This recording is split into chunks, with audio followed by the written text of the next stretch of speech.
I went out there very hard on my social media against Rashida Tlaib. She knows.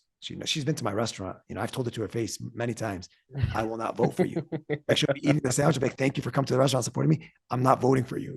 We've had conversations, and she knows. Like I've called her out on social media many times, but All right, guys. So we have another special episode of the show featuring a very special guest by the name of Mr. Hassam Shani. And he's joining me today because I made quite a few videos about what was going on out in Dearborn, Michigan, where you had the parents who were Christians and Muslims coming together to fight against the school board that allegedly was allowing kids to be exposed to books that have sexual themes. And this story went super viral. It became a national news story because we saw something that we typically don't see in this country. People of two different religious faiths coming together for one common cause and standing up against the woke, liberal, progressive agenda that seems to be pushed across the country in these schools. So I made quite a few videos. And one video in particular, I made about Mr. Shami, who was rallying the troops to go to the school board. And he contacted me after that. And we just kind of hit it off. We spoke a few times. He has a very interesting perspective and some things to say that I want to share with you guys. Just because I think it is important that people do kind of open your minds up to different people's perspectives, their lifestyles. And I think what people will understand when you listen to people is that we have much more in common than we have different. Okay. I mean, in society, the elite tend to want to divide people up, right? Tell us why we're different, tell us why we should hate each other. But once you actually get to talk to people, you get to know people, you do realize that, hey, when it comes to certain issues, maybe there's a lot more in common than we typically think. So with that being said, I want Mr. Shami to introduce himself, and then we're going to get into the situation that happened out in Dearborn, and he's going to tell his side of the story, and we're just going to go from there. Hey, Greg, what's going on? Thanks for having me on. No problem, man. Yeah, so my name is Hassan Shami. I'm from Dearborn, Michigan, 33 years old. I'd like to consider myself just a concerned resident and proud parent of my three children. I'm a business owner and pharmacist, and that's pretty much it. Okay, awesome. So in reference to the school board situation that happened out in Dearborn, again, it was crazy when I first saw it, and all of the Muslims were all in the auditorium and they were all just going crazy. I think that's the reason why it went viral, because we haven't quite seen anything like that. And listening to your speech, I had some criticisms of your speech, even though I overall agree with your speech just kind of it seemed like you were trying to not make it a political thing, even though it clearly is a political thing. And I know that you had an issue with that. So I just want you to clear that up. Yeah. So in the speech, I said the parents of Dearborn are not on the right or the left on this issue. What I'm trying to say is, like, on a national level, this is definitely a political thing, but don't use your politics. No, don't use our kids to get away with your political agendas. So that's what we were trying to say is, like, listen, tell the left and the right, like, we're not going to be used as pawns. This is education, and education has to remain impartial. The same way we leave religion out, we have to leave the progressive agenda out. Now, I would say that the progressives are the ones who are putting politics into this. They're making it a political thing. But my message to the people in attendance, the crowd, was like, don't fall for the trap for the people on the left and the people on the right with the social media narratives that they're putting out there. They're trying to tie us to Moms for Liberty on the right, which I had no idea who Moms for Liberty were, to be honest with you. That the left is trying to tie us to that. And then the right is saying that, they're, the people who are pushing this are 1, 2, and 3. So the entire purpose of my speech is to say, don't fall for that trap. We're parents. We're concerned for our kids. We have the right to say what goes on. But it is a political thing. And the more we got into it, the more I looked into it, I said, man, this is deeply rooted in politics on the left. Yeah, absolutely. I mean, it's a part of the left wing agenda, and I guess, more benign reasoning why it is happening, if I'm giving the left the benefit of the doubt, is that, well, there are people, progressives, who may be a part of the LGBTQ community or people who are sympathetic to the LGBTQ community who feel like, well, we need to educate kids about this stuff, whether that be sexuality, transgenderism, gender, whatever, because we don't want them to grow up and to hate people that are LGBTQ. So they feel like they're doing it as a way to fight hate. However, I guess a more kind of cynical understanding of what's happening is that a lot of people are just calling this straight up grooming. Okay, they're saying that, people are pushing sex, or they're trying to sexualize children. What do you think about that? And then after you tell me what you think about that, could you give the audience just kind of a background in regards to how all of this happened and just kind of your perspective on what you think is going on? Yeah, it's not even what I think, it's what I know after doing all this research. So there's what they're doing. There's a difference between teaching them not to hate and indoctrinating. What they're doing is straight indoctrination, because the gender spectrum for the progressives is an infinite spectrum. So where do you stop? Where does it end? And why are you enforcing this? Like, why are you enforcing pronouns in like elementary school, middle school? You're creating a gender identity crisis within an identity crisis within that child at such a young age that totally destroys their confidence growing up.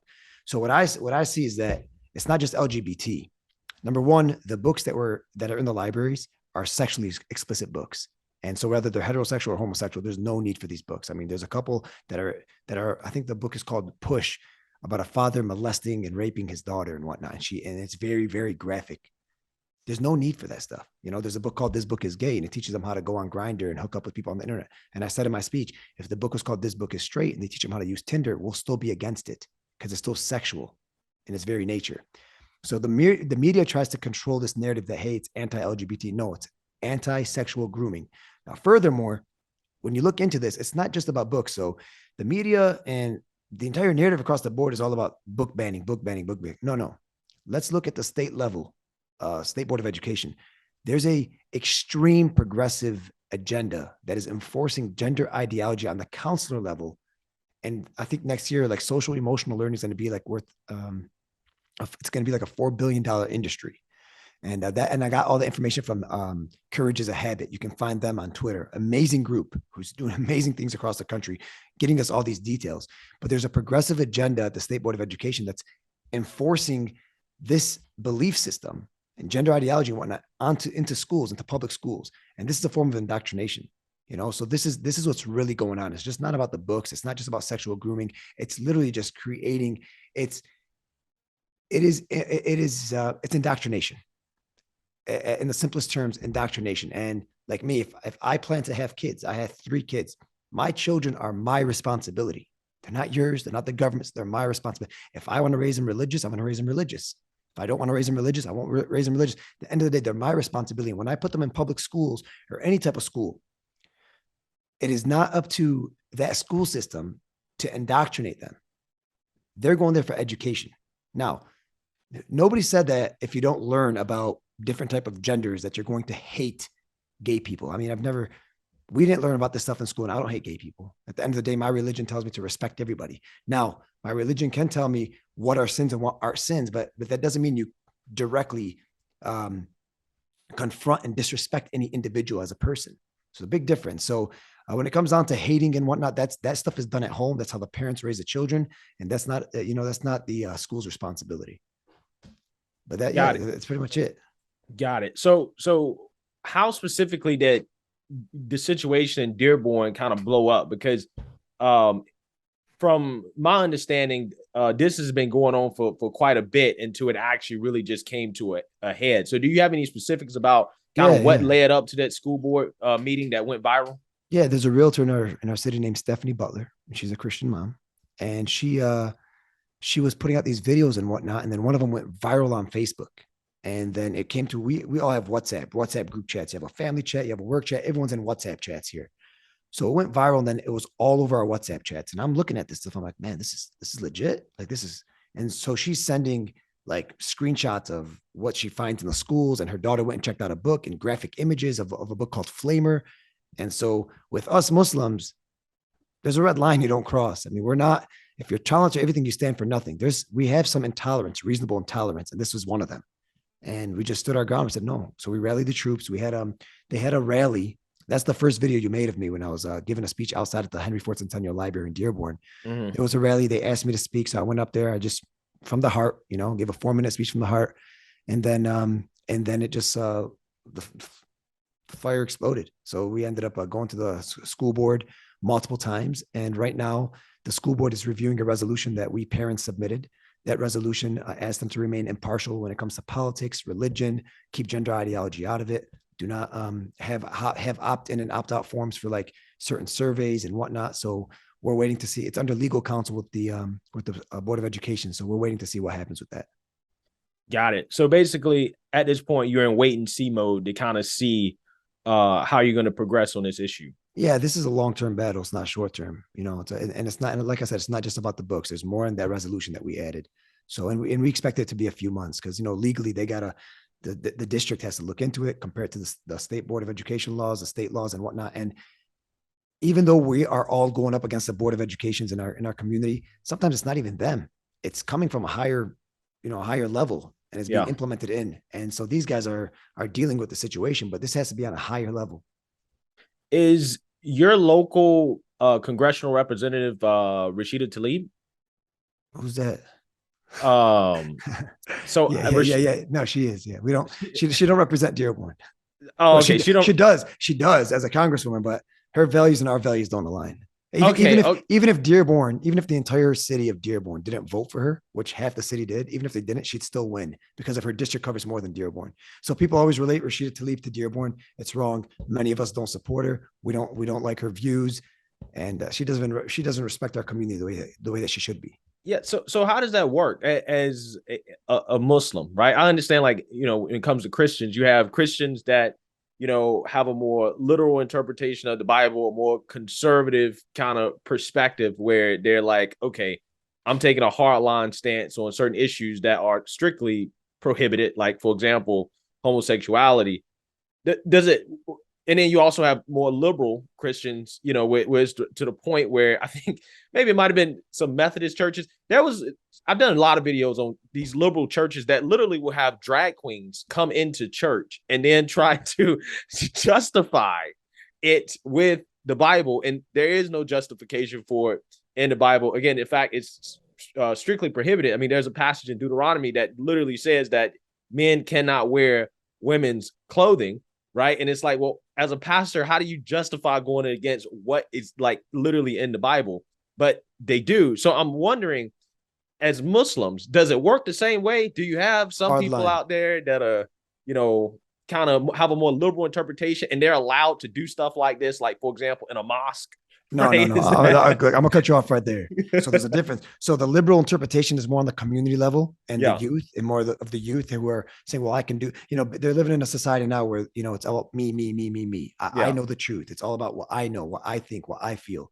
So no, on an Islamic level, red line, no. Yeah. It's a no. You don't see that happening in the mosques. You don't. And the mosque has spoken about it, but in the same time, it's a very sensitive topic because we live in a country where lawsuits and people coming after you, and what are the do's and don'ts, and the 501c3s think they can get in trouble. It's a messy thing right now. But in Islam, it's a red line, and so they try to the left tries to put fear in our hearts and say, no, you can't impose your religion on anybody. No, our religion is our belief system. It sets our values. That's how we know what our value system is. So when you go to vote and you're voting for a proposal, yes or no, how are you going to dictate which one to vote for? What's going to dictate your vote, your value system? And that's rooted in your religion. It's very simple. I'm not saying to impose our beliefs where it force people to pray 5 times a day, force people to fast, force people to go to the mosque. No, that's imposing beliefs. But if I think that so-and-so is a sin and there's a proposal, for instance, abortion, and there's a proposal for it, I have to vote against it. It's very simple. And that doesn't make me a bad person. But the media tries to paint that narrative that, oh, you're bad if you don't support it. And that's not the case. But there are the youth from public schools to now public universities who've become so liberal have indoctrinated and liberalized the youth. It's tough. It's a tough battle. My question is, and we're going to touch on the abortion thing when we talk about what specifically happened in Michigan with the midterms, but I want to focus more on kind of the local politics there because as far as I know, Dearborn tends to vote more liberal and Muslims tend to vote Democrat. And we have the same issue, I think, with black people where you say, okay, well, our values seem to align more conservative, but we vote Democrat. Is that the same pattern that happens with Muslims where their values, it seems to me just, I mean, like pretty clearly, I mean, they're more aligned with conservatism, but is it one of those things where Muslims just decide to vote Democrat because they think that conservatives are Islamophobic? Yeah. So the liberal values in Islam is more about like social welfare and whatnot, right? So when it comes down to welfare and taking care of the poor and taking care of orphans, that's more like where we say we're more liberal and not conservative about things. But Yeah. no, we are a conservative faith. And pre 9/11, most Muslims, if you look at the statistics, used to vote Republican because we're conservative. Yeah. Post 9/11, the GOP and the right had so much of Islamophobic rhetoric that it put fear in the Muslims, and then the Patriot Act comes out, and then the travel ban by Obama and the Muslim ban by Trump, and it became people were scared. And what happened at this time is that the Democrats, as I would like to call it, they came into these Muslim communities and they straight hijacked the communities. The same thing they did to the black communities. I mean, Malcolm X used to talk about this all the time about how the Democrats don't do anything for the black people. That's what the Democrats are doing to the Muslims. And what they're doing is, yeah, we'll fight for you. You're a minority. We fight for minorities. We protect minority rights. 1, 2, 3. But all their policies do not align with our values, And so what we're trying to now preach is like, hey, we need to vote our values. And I'm an independent. I'm not even a Republican. Yeah. I'm not a Republican because there's things that we need to settle with the Republicans, but I'm an independent. I look at the actual candidate themselves, but I'm more conservative. So yes, I do align more on the right because I'm more conservative. But that's the issue we're having right now with the Arab community, the Muslim community. So, what are some, just for the audience, because obviously my audience is going to be more conservative, and I just want to give you an opportunity to clear up some misconceptions that conservatives may have about Muslims. Why don't you ask me individual questions and I'll answer them? Okay, you can ask me whatever you want, man. Don't whatever it is.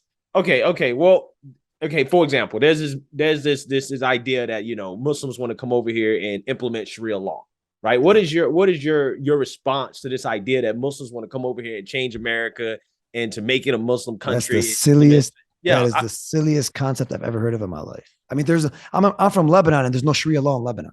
But Lebanon it tends to be a little bit more liberal than the rest of the Middle East. Yeah, well, Lebanon is a mix. There's Christians and Muslims. However, there's majority Muslims. But what I'm saying is that's more of an Arab and Muslim country. There's no Sharia law in Lebanon. So why are we going to come to America?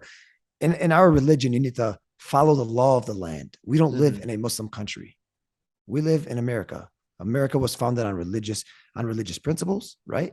Yeah. Mostly based in Christianity because the Christians got here first. But we need to follow the law of the land. This idea of implementing Sharia law is nonsense. It's not. We don't even talk about this in our community, in our mosque. Like when we hear this on Fox News, back we used to laugh. Like, what are they talking about? We mock it. We say shawarma law. And that's how you know it's a joke. Yeah, I mean, well, I 100% understand where you're coming from. It's just it's one of those things where you do have, because of the American policy in the Middle East. We have the war in Afghanistan, the war in Iraq. You do have, a lot of refugees who are not just coming to America, they're also coming to Europe as well, too. And that has sparked a lot of kind of backlash, especially this is happening in Europe, like countries like France and the UK, where people are saying, look, these people are coming over here and, they're trying to, implement, their religion and whatnot. So I guess my question is, do you think there may be a difference between maybe, somebody that's coming over as a refugee versus somebody who's already been here and has kind of been more kind of Americanized? Like, do you feel like have been, go ahead. Yeah, I've never really heard of any refugees trying to implement Sharia law anywhere they go. I know if Sharia law is a woman wearing a scarf and people praying 5 times, that's not Sharia law. That's just following their religion. I mean, a lady wearing the hijab is not enforcing her belief on anybody else. Mm-hmm. So I don't know of any details of that. I'd have to look into that to see if that's really happening in France or in Germany or whatnot, because I know a lot of refugees went there after the Syrian war. But we also got to ask ourselves: is the wars in the Middle East have created a mess for the entire world? Yeah. So like that's a whole separate conversation of what's going on in the Middle East, how many bases there are, what's happening to these people.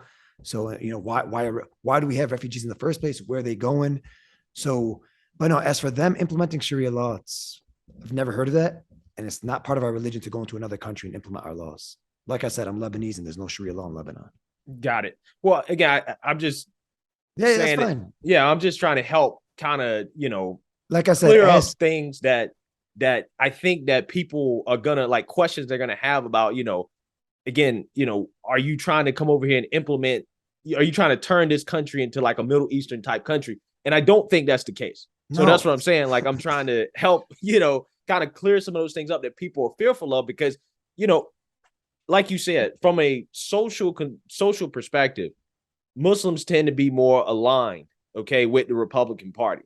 But for whatever reason, they still vote Democrat. And then you have, again, these misconceptions that, hey, these people are going to come over, try to implement Sharia law. They're going to, do suicide bombings and stuff like that. And quite frankly, that has not been an issue for the Greg, United you know how many States. you know how many Muslims are in America? Millions, right? Has Yeah, there yeah. has there ever been a suicide bombing in America? That's what I was about to bring up. Come on, man. Look, another thing is this: is that Dearborn is the Arab American capital of North America, right? We have the Yeah. most Arab Americans in Dearborn. So I invite all conservatives who are going to watch this, come to Dearborn, and you'll see America. It's what 60 maybe 60% Arab American. You got mosques, you got churches, you got Arab stores, you got American stores, you got Arabic writing. Our police officers are Arab American Muslim. Our two mayors now are Arab American Muslim. You got but it's America. We're living the American dream. We came over here. We found opportunity. We capitalized. We're entrepreneurs. We're business owners. I think Dearborn has some of them. I think in the state of Michigan, like the most small businesses, family owned businesses in Michigan. It's like ranked like top 5. But no, you won't see Sharia law in Dearborn. And if you don't see it in Dearborn, you won't see it anywhere else in America. So I have one more thing I want to address real quick on this topic because again, a lot of people, specifically Christians, they may have this interpretation about some of the things said in the Quran, and they get a little fearful about it. So I want to read this real quick, because Muslims obviously believe that Christianity is flawed. This is why Islam exists. The Prophet Muhammad basically came to, I guess, correct some of the imperfections in the Bible.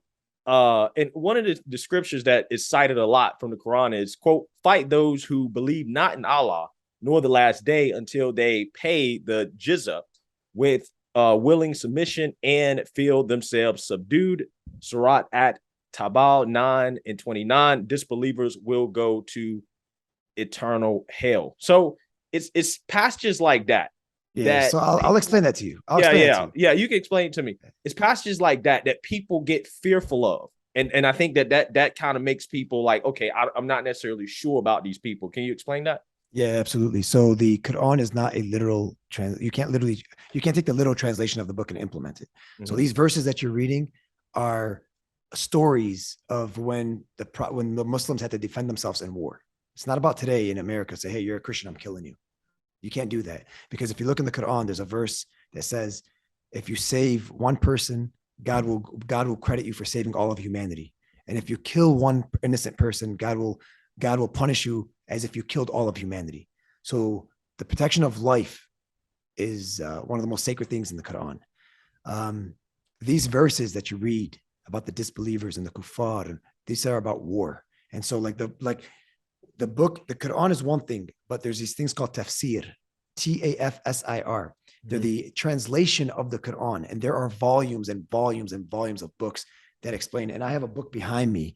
It's called the Study Quran, and it will literally take me an hour and a half to read one page. That's how much detail is regarding one verse. Mm-hmm. So what you're reading is not literal translation, and none of those verses will ever be justified for a Muslim to kill somebody.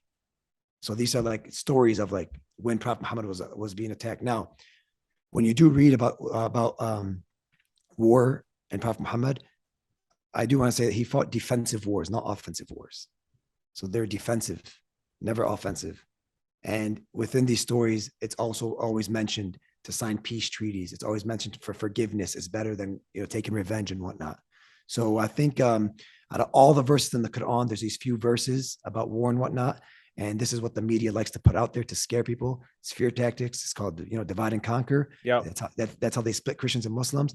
And whether we disagree with certain things of Christianity or not, you guys also disagree with certain things of Islam, but that's not the point. The point is that we accept Jesus as our prophet. You guys accept him as the Lord and Savior, but we accept him as a perfect prophet who is a messenger of God, who is the son of Mary, who is mentioned in the Quran more than Prophet Muhammad. Mm-hmm. We believe in the coming of Jesus to set justice across the world. We believe that the Messiah will come and fight the Antichrist. We believe in all of that. And so my thing is that you have these Christians and you have these Muslims, and we all have our certain beliefs and our certain worldviews. And that's based off how you were raised, the church or the mosque you go to, right? Mm-hmm. And your own intellectual capacity. And so this is what you'll be judged on. But if your intentions are pure and your actions are, and what you do, you intend to act in a way to seek nearness to God and to gain spirituality, we believe that during the Holy War, when Jesus comes out, that we'll all be on the same side. We're not going to be fighting each other because all of our intentions is to get close to God, right? So if Jesus comes out and you follow Jesus and I follow Jesus, and both of our intentions are pure and there's no evil behind it, why would we be against each other? Obviously, we're going to accept what Jesus tells us, right? So this is what we believe. Now, we also believe that with Jesus comes a descendant of Muhammad who will fight with Jesus. So this is how it aligns like Christianity and Islam. Mm-hmm. So we believe in that. We also have there's 114 chapters in the Quran. Only one chapter is named after a lady, and that lady is Virgin Mary. Got it.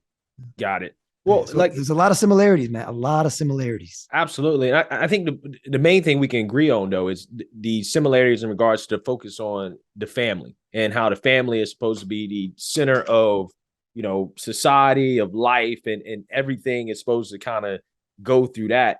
And I think that is what people need to really kind of take away from it, is that, regardless of some of these differences between, scriptures, I think that there's more in common than what people would like to admit. But I think when it comes to just certain issues, for example, again, this issue when it comes to, kids in school, I think it is very clear that Muslims and Christians are 100% on the same page. And I think that's probably the most important aspect. And like I said, I just want to give you an opportunity to kind of clear up, Yeah, I appreciate that. I appreciate that so much, man. Yeah. There has to be a lot of, like I tell my friends out here, because we grew up with the white Americans and Arab Americans. Our white Americans they're basically Arab, like in the way they act and the way they talk. They grew up with us. But I tell them, like, if I was raised in one part of the country where I see no Muslims and all I see is Fox News and CNN, the wars and what they portray about Muslims, I understand why somebody would have this type of a stereotype in their head. And so our jobs is to, is to represent ourselves in the best of ways and to educate people. And you give me this opportunity to be on your show, knowing that there's so many conservatives that watch you. I thank you for that. These dialogues are needed. And I also want to thank the progressive left for opening up this path for conservative, like-minded families, whether they're religious or not religious, but conservatives in general, to see that, we need to stop dividing one another, being against one another, and start uniting with one another, because we have a lot more in common than we have our differences. We should understand and respect our differences, but our strength is in our commonalities, and that's what's going to push this country forward. And a faith-based alliance, or even a family conservative alliance, is definitely needed, and that's because of the progressive left. Yeah, and that's something that you mentioned as well too, that I think a lot of people, at least from reading in my comment section, were very interested in. They said, look, I have no problems coming together with, Muslims, to fight against progressivism, because this is evil, right? This is stuff of Satan that they're pushing. I mean, literally, Balenciaga, that they're pushing on society. So I think that, your idea of a Muslim Christian faith-based alliance that is more grounded in just kind of, more conservative values that, everybody can kind of agree on, is actually I'm not going to say it's necessarily revolutionary as much as it's just one of those things that people overlook when we have a divided society. People don't really kind of step back and think, okay, who do I have social values in common with. And most Christians probably would never think to look to Muslims and say, hey, these guys agree with us. Let's get them together and let's push back against, this agenda. I think a lot of times conservatives feel like, well, it's us against the world, right? Everybody is against us and whatnot. When I think that there are more people that, do share our values, right? Than what we believe that we wouldn't even think about. And that a lot of that does come through religion and faith. So, do you want to say anything else about your ideas regarding that alliance and what that could possibly look like? So what we see a lot on the media right now is or on like right wing Twitter is like, Christian Muslim alliance. And there's also amazing Jews out there too. There's like, I had a podcast with an Orthodox Jew last week. It was amazing. We had our differences and we laughed about our differences, but at the end of the day, we all want to preserve the nuclear family. We want to raise our kids the way we want to raise them. We want to preserve conservative values. And that's something that we just need to stick to. And I even have a lot of atheists and agnostics DM me and say, hey, you know what? I'm atheist, but I'm conservative and I stand with you. And I'm like, this is like opening up a door to a whole different dimension that we never thought even existed, right? Yeah. But like you said, the progressive left is evil and it's satanic. It's good versus evil. And what they're doing is they're trying to create this secular society that strips God out of society. And that's not the way I grew up. And that's not the way I'll raise my children. God is centric to everything we do. God is centric. And so this alliance is very, very important. And I hope that there's more dialogue like this. And I hope that whoever's listening to this opens up their hearts and their minds to be like, you know what, we've been divided for so long, but based on what? Based off fake media narratives. Yeah. That's all it is. Because if you go to the Middle East, prior to all the wars after 9/11, the Muslims and the Christians grew up together. In Syria specifically, before the Syrian war, Muslims, Christians, Sunni, Shias, they were all together. The doors, they have this thing where they would even lock their doors. The whole neighborhood knew each other. They'd go in and out. There's mosques and churches. So this idea, religion is sacred. And if you're a religious person, whether you're a Christian or Muslim, you must tolerate and respect another person's faith, because ultimately that person is faithful because they're trying to get close to God. And God is the most sacred thing in this world, right? So if you're religious, but you're judgmental against another faith, now you might have to question yourself. How religious are you? Because no religion asks you to be judgmental towards others, right? Yep. So, that's all I'd like to say regarding that. But I do think it's a very tough battle to win, because you're talking about the progressives. You can see after the midterms, like, control the government right now. Yeah. Especially on the state levels. And it's a big movement in corporations. They're enforcing gender pronouns and whatnot in all these, corporate companies. But at the end of the day, there has to be pushback by people like us. And regardless of regardless of if it's a win or not, I think it's our responsibility as people of God to stand up for ourselves and stand up for our religion. Absolutely. I mean, speaking of standing up for your religion, there's been a whole lot of controversy with Qatar and the World Cup. And I just wanted your take real quick on the fact that you have people there who are protesting in the name of LGBTQ pride, and they're protesting kind of some of the practices there over there in regards to how they treat people who are, LGBTQ. There's also some other human rights things, maybe some slavery that also is being protested as well too. Give me your take on that. What do you think about some of that stuff going on? So I'm gonna say like this: Qatar is not the exemplar example. It's not the exemplar of Muslim countries. So prior to the World Cup, I wouldn't say, wow, they're the perfect nation. They have some labor issues, with the people who died, the workers who died building these stadiums. During ISIS, I wasn't a fan of where they sided and where they were funding some money, because that was a proxy war that majority of the world was a part of. But you can go back into the last several years, look into some documents and see, where they were funneling some money. But at the end of the day, what I do respect about Qatar, and this is not to justify their shortcomings, but what I respect is that when it came down to the world stage and the world applying pressure, specifically the West, they stood their ground. With all due respect to any community out there, this is a Muslim country that does not, their culture, their religion and their culture does not accept homosexuality. So you can't enforce it. It's very simple. The same way, for instance, if you come to my house, Greg, I'm not sure if you drink alcohol, but say you come to my house and I don't drink alcohol, and it's against my religion as a Muslim to have alcohol in my home. As my guest, you're going to respect my home, and you're not going to bring alcohol into my home. You're just a good person, right? You're not going to be like, well, I want to drink, I'm bringing it into your home, but like it's against my religion to have it in my home, right? It's Right. the same thing. You're going into their country and this is their culture. Respect it, learn about their culture, appreciate the differences, and respect their ways. And so the way they stood their ground, I respect it and I loved it. And the fact that BBC didn't play the opening ceremony was absolutely beautiful because if you see Morgan Freeman and the handicapped Quranic reciter and the verses he was reciting from the Quran that unite the world, I can't believe BBC didn't play it. And other international media companies, I'm not sure if you know about that, but they didn't play it. That is so disrespectful on so many levels, you know? Wow. Well, I mean, they obviously have a progressive agenda to push, and you know, I think there's some hypocrisy here because progressives are usually critics of neoliberalism, or put it this way, Western countries trying to enforce, you know, their values and to invade other countries for the benefit of basically, you know, corporate America and the corporate agenda. But again, they seem to be totally fine with it when it comes to, you know, countries like Saudi Arabia or Qatar when it comes to, you know, LGBTQ rights and stuff like that. But then they'll criticize us for our role in countries like, you know, South America and well, continent South America and Africa, and you know, going over there and you know, implementing, you know, Christianity and stuff like that.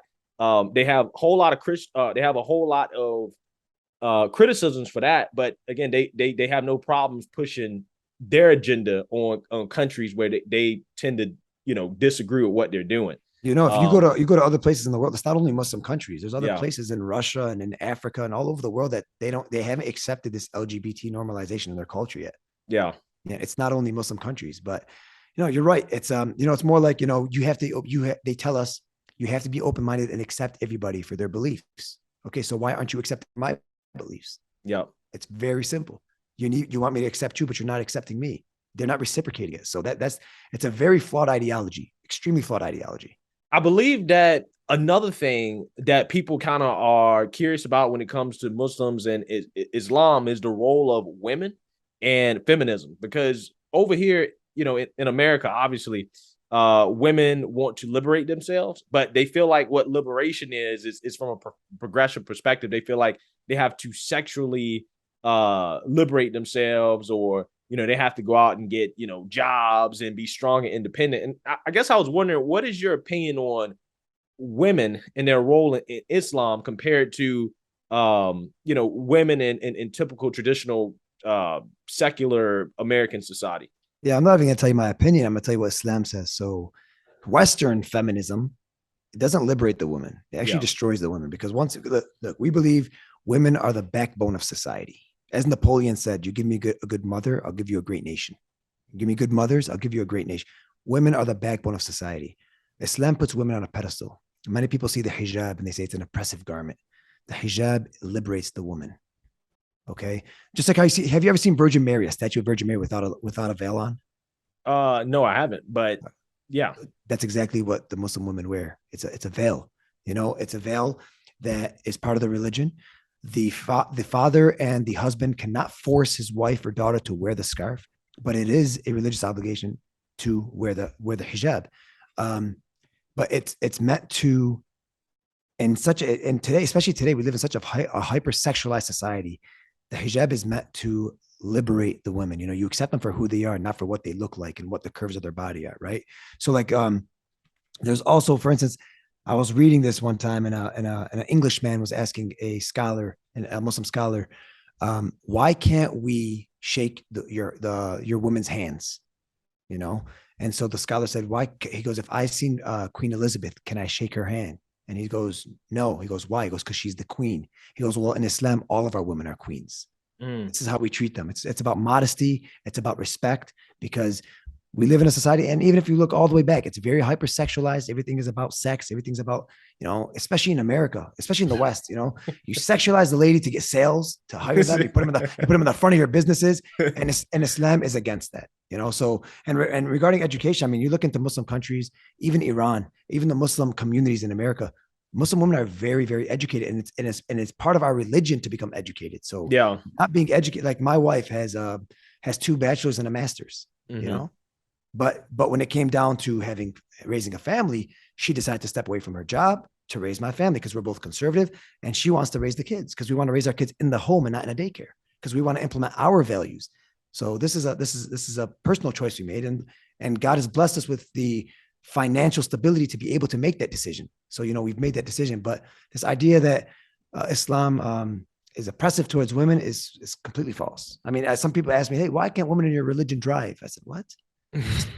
My wife drives a nicer car than me. What are you talking about? Or Yeah, well, why are women in the back seat? I've never put my wife in the back seat. What are you talking about? Yeah, well, I mean, I guess they look at kind of what's going on in Saudi Arabia, where they tend to kind of be more, I guess, not as culturally. Yeah. I disagree with Saudi Arabia on almost everything they do. Yeah.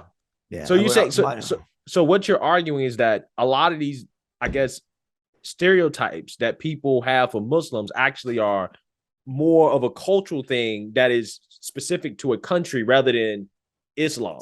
Yes, it's more of a cultural thing, and it's also a little more amplified in the media than what it really is. Yeah, but it's more of a culture thing. Okay, got it. That makes sense.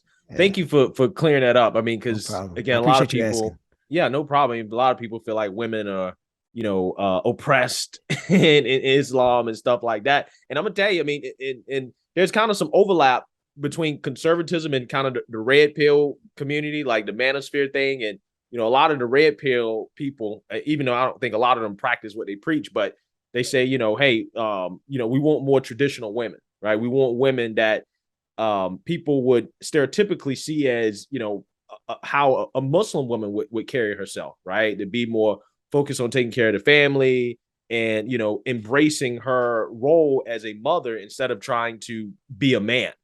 So I think that is, in the conservative community, there is kind of a yearn to kind of have women play a more traditional role. And there's a rejection that, women, just because they, can go out and sell their bodies and that their bodies are being put on a pedestal and sexualized, that's not actual liberation. And that's not what actually makes them happy and fulfills them as much as their traditional role as a mother and a wife would actually fulfill them. Absolutely. I mean, that lowers their value. I mean, look, let's be real. You're a Christian, I'm a Muslim. We're all attracted to modest women who are a little more reserved, who are confident, who aren't sleeping around. That men are naturally attracted to that. Yeah. That wife, that is. Yeah, of course. That's what we're attracted to. I mean, it's nature. So this idea of, you go out there and, like these feminists in France free the nipple and they're stripping. Like, what does that have to do with freedom and liberation?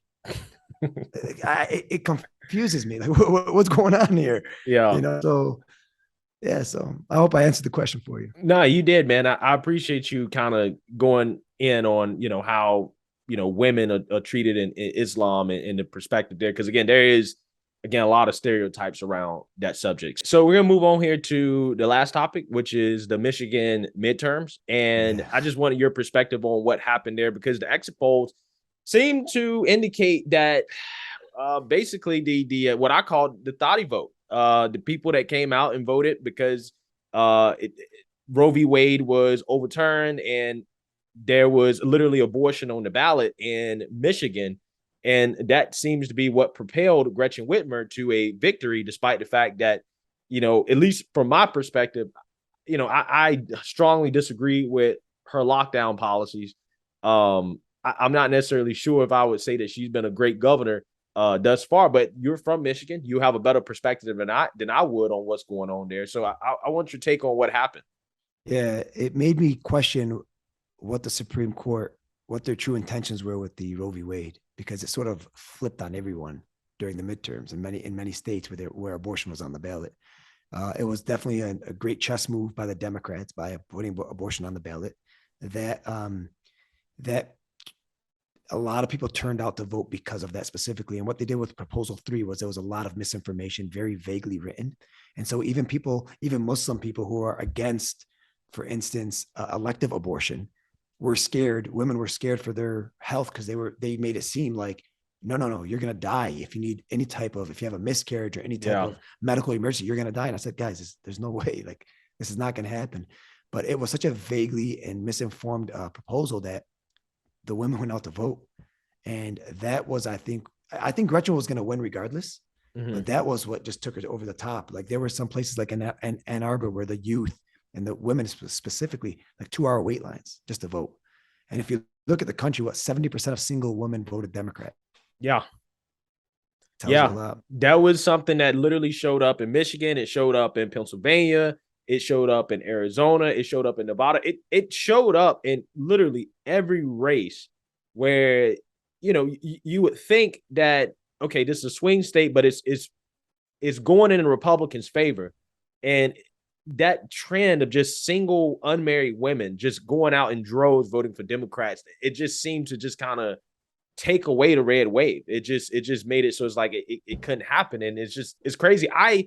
Before I was like, there are people who will vote on abortion as a single issue, but it never crossed my mind that these women would care that much, that it would just push them to go out and vote in droves for Democrats, to where it would swing the whole midterms, like the whole country. It was a chess move. Yeah. It was a chess move. And then it makes you really start to question our country. Like, man, you see, like there's more people are getting married late. There's more single people. There's a lot of women in this country. The power they're getting right now through feminism and or equality and what they like to call it is it's greater than ever in any other time in history. And so then you see this translate into politics, into the votes. You're like, man, this is pretty nuts if you really think about it. But Tudor Dixon was in the beginning. She's the Republican. She was a Republican nominee. She was, I think, in 4th or 5th place, but the top 3 or 4 Republicans were disqualified because so what happened was they used this company to get their signatures, and I guess the signatures weren't verified or whatnot, and so they said it was fraud, and they canceled these guys from the race. So Tudor Dixon comes out. She's a grassroots movement, and I remember prior to the book issue in Dearborn, I was telling my friends, like, man, where's Tudor Dixon? Like, she was outfunded like 400 to 1. So I was like, I don't see her campaign. I don't see her commercials. Is she even campaigning? Not to discredit them. You know, they didn't have as much funding. But when I met with Tudor Dixon, I did mention to her respectfully, like, I truly believe the Dearborn book issue contributed to her uptick in this race, because what happened after that issue, she was on interviews, she was on Tucker Carlson, she was on Fox, she was all over. Yeah. And they'd always mention this book issue.